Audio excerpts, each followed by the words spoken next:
In Taiwan, it's difficult for me to buy any bigger place and even to have permission to build a temple or ashram for the people to come and practice benevolent energy anymore. I'm not all that rich. My money, tens of, I don't know how much, must be hundreds of millions that I have earned with my work, my business, and anything, all went out to different corners of the world to help people in need, to help disaster victims, war victims, animal people, rescuing operations, etc. Worthy causes. So after 40 years of being a master teaching the Kuan method, I could only buy one ashram. That is now the New Land ashram. Everywhere else is just small. You can't buy big land in Taiwan and build big buildings. It's very difficult and expensive. I don't have that much money to keep buying. I don't know why I say all this to you. So I just let you know that even all those accusations, anything about me are all wrong, I have difficulty being a master in the world which is full of killings and grabbing for murderous business. Yeah, these murderous businesses, they have big lands. They can build any big animal people prison there.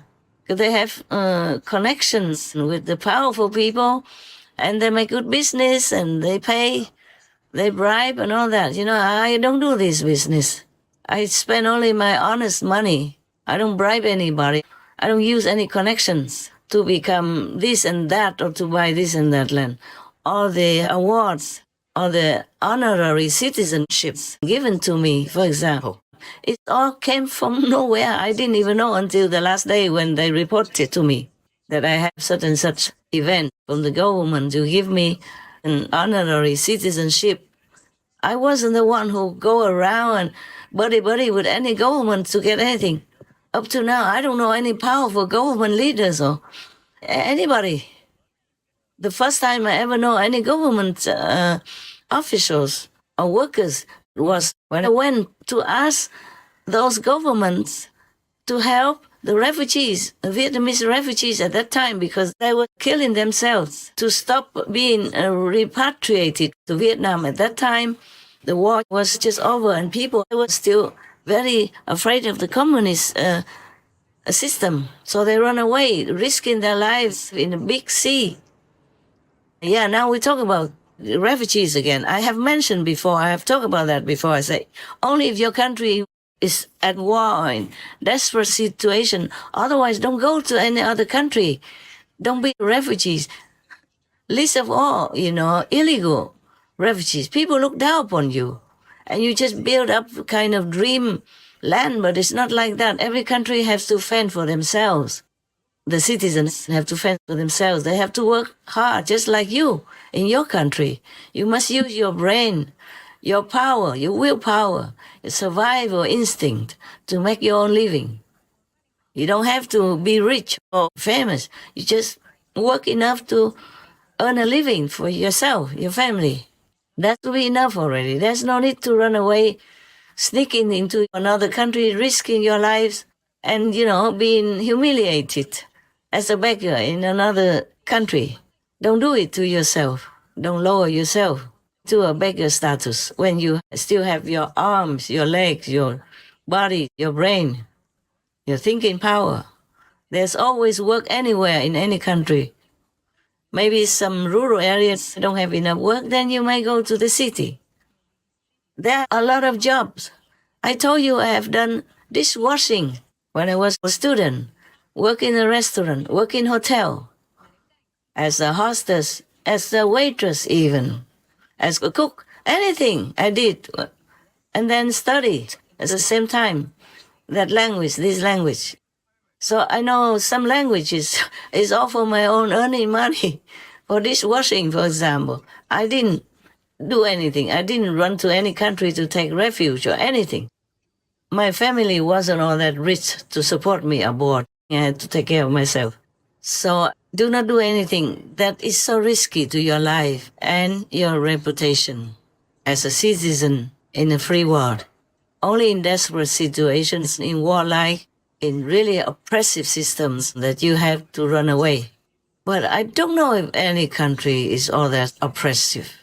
Maybe some are bad because the government is not strict with their workers, not stopping them from bribing and oppressing people for money. But even in communist countries, they say they are very strict countries, but people still can become millionaires. I saw many of them, and they can make a big business if they adhere to the system. Well, you don't have to be millionaires to be stared at by the governments or by other envious people. You can just take care of good family, have a good enough standard for yourself and your loved ones. You don't always have to make a lot of money in order to live. No, no. A good normal family style, enough to eat, enough to wear, comfortable, to transport yourself here and there, or to live a peaceful life. That is really what anyone should dream about. Not to be a billionaire, millionaire, or work very hard also, these bosses. They are very hardworking. They don't sleep well like normal farmers. You know, farmers, they tend to their fields, they come home, they sleep well. Next morning, they go out again in the fresh air, in the sun, the beautiful life they have. Laborers, yes, but in every work, you need to contribute, you know, either physically, mentally, or time-wise, anything. You can't just live in this world for free. And you think being a monk, like going out begging for food, this is a very free life. Nowadays, it's not that free. Many people also curse them, look down upon them like they are a burden to the society, that they have hands and feet and strong body and don't want to contribute. People don't look kindly upon such a monk, you know. They doubt their sincerity. Maybe these people are just lazy, just want to live off other humans in their country. So maybe some follow them and have the same clothing or colorful or that, like a fashion kind of group, you know. But not everybody agrees on that kind of life. So most of the monks and nuns in Buddhism or Catholicism, for example, they stay in their order, in their temple. It's safer nowadays like that. Also, you can teach people online on the internet. Some do that. It's good like that, you know, and people make offerings to you, and you're worthy to take it because you're doing something. You're teaching people good things, not straight in from your own faith, not doing anything to harm people, not abusing people's kindness for your own luxury. Then it's okay. The Taiwanese, not only the government and ordinary people, but the renunciated people like Yiquan Tao monks and nuns and Buddhist monks and nuns and priests from any religion. You have to also go out of your way, of your comfortable seat, and introduce the people, encourage people to become vegan, to save your nation, because that's what you became renunciates for. Don't just sit there in your comfort zone and eat people's donations and live in comfort and luxury even, and do nothing. You have only one life. This lifetime, this is the only chance now, the last chance that you can do something good and to practice the faith that you follow. Not just talking, not just reading the sutras, but go out, tell people to do it. You have a chance. You have temple, you have your monk's robe, which is a very good protection and a good advertisement for you. People mostly outside, they follow monks and nuns, you know, the ones with the robes and all that. They normally don't criticize or don't doubt you. Well, they do doubt me and suspect me because I don't wear the same. But monk's robe, priest robe, they are very excellent advertisements. People will respect you immediately and automatically. So you use that power to go out of your way, go out of your comfort zone, to talk to people, tell people, make a lecture, do anything. You have it all. You can do that. Just to save your country at least. Not to talk about saving the world through the compassionate way of life. Thank you. May Buddha bless you, my saints, may the Tao bless you, may God bless you. Amen.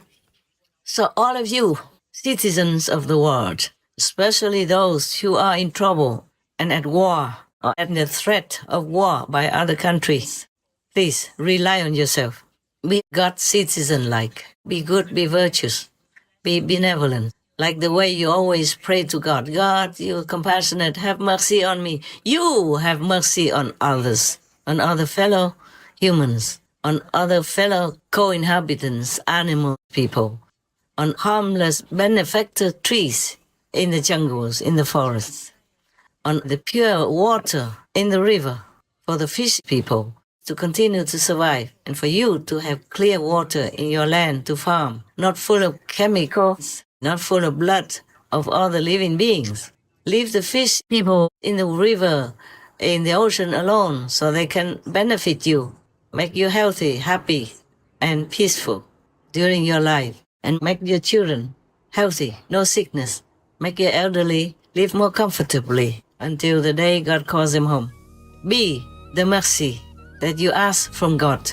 Be the compassion that you demand from heaven. Be the benevolent being like God-like children